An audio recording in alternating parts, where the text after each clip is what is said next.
here we are back in Hampshire after a delightful 10 days overseas in France, and we're just at the end of the heat wave now, and last night it absolutely shut it down itself with a massive thunderstorm which was tremendous. And today I'd like to introduce you to a new word, which is Petrichor, Petrichor, and that means the smell of rain on wet earth, which is what the woodland is all about today, and it's delicious. It's like a fragrance. Anyway, Petrichor today, and we've come to the wood. It's after August the 1st now, so fallow season is back on again, and I know for a fact there's a few big lads in this wood, one of whom is called Knobbly Bob, who we've been looking at for about 3 or 4 months. So with the bottom of the freezer in sight, we're going off to see if we can take down Knobbly Bob today. I've got a couple of hours to do it, and everything is stable at home, so here we go.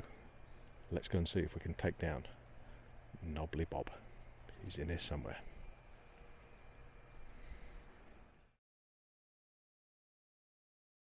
In the UK at the moment, roe bucks are still on the menu, but not roe does until Halloween.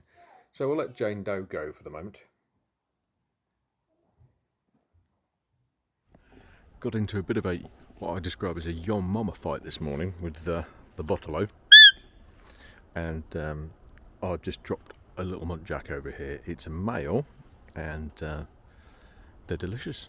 So if Numnups wants to get into a shouting match with me, it's going to end one way. So there's probably about 35-40 metres in here, because it's very, very dense. But let's go over and take a look.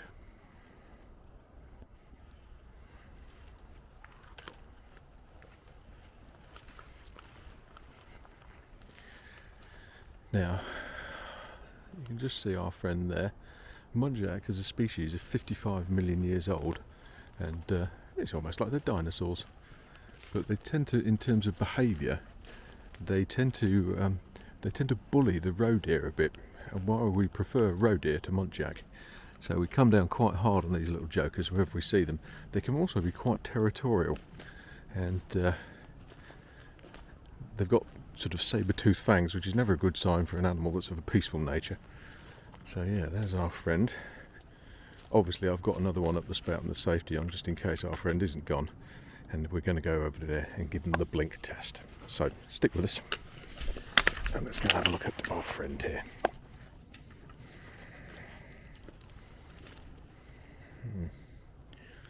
Always in the least convenient position. I'll go around.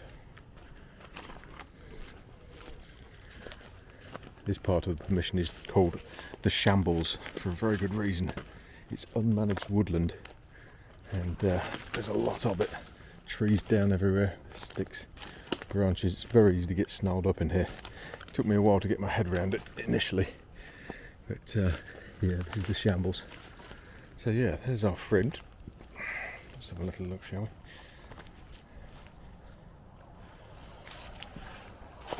And from looking at shot placement, that's absolutely lovely. He went down with just a single. And there we go. Let's just give him a little poke. The reason I do this is just to see if there's any reaction. And yeah, no reaction there. You can see next to him there's a big slick of bright red road, so that's probably a heart and lung shot.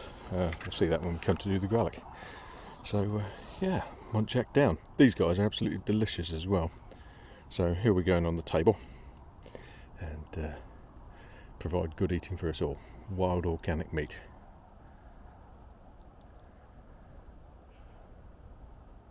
Back again.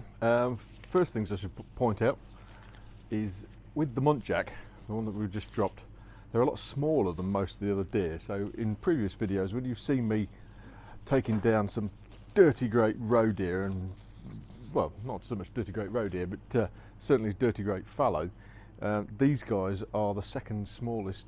In fact, no, they are the smallest of the UK deer species. The next one up is the Chinese water deer, which haven't got round here.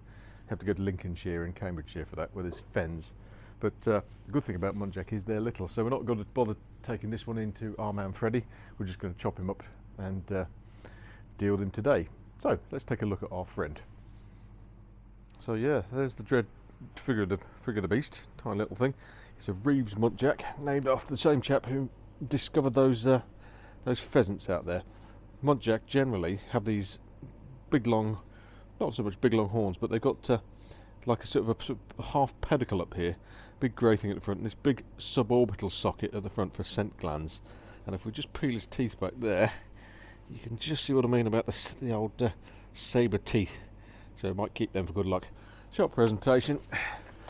Heart and lung, hit him somewhere around here, and it's come out the other side, so not too mucky this morning. Females of the species are about the same, but they lack the horns. They've still got a few little tusks. So let's get our friend processed.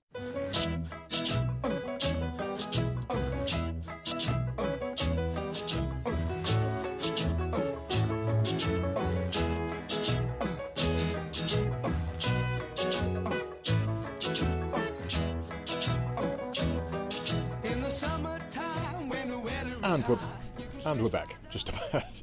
So that pretty much completes our field to fork. Haven't quite got it. It's more like field to fork to fat foal at the moment because I've got other things to eat this morning. But let's just take a look at what we've got. We're going to do it with this dirty great thing of mince, which is going to be delicious. Now, I like a curry.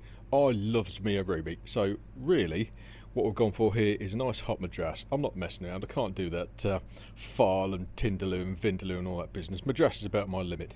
So all I've done is I've chunked him up, rolled him around in madras spices, and stuck it all into this vacuum sealed bag. This vacuum sealed bag's probably, I don't know, there's a couple of kilos there.